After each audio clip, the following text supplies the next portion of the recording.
Hello' everyone, কি খবৰ সকলোৰে? এইকেইদিন একেৰাহে বৰষুণ দিয়াৰ পিছত আজিহে ৰ'দটো ভালকে উঠিছে। বাৰু আপোনালোকে চিঙেৰাৰ সৈতে ৰসগোল্লাৰ ৰস মিলাই খাই পাইছেনে বাৰু?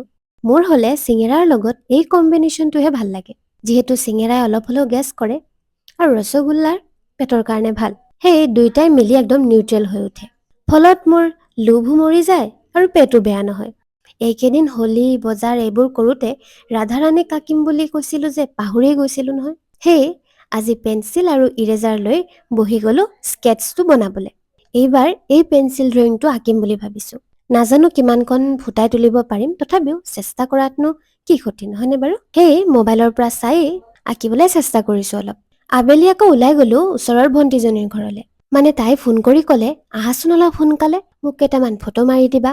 তুমি বৰ ধুনীয়াকৈ ফটো মাৰা কিন্তু দেই। ময়ো আৰু ফূৰ্তিত ক'ব নোৱাৰা হৈ দৌৰি গ'লো। কিন্তু গৈহে গম পালোঁ মোৰ মনটো ভাল লগাবলৈহে ক'লে। আচল দৰকাৰটো মোৰ মোবাইলটোহে আছিল।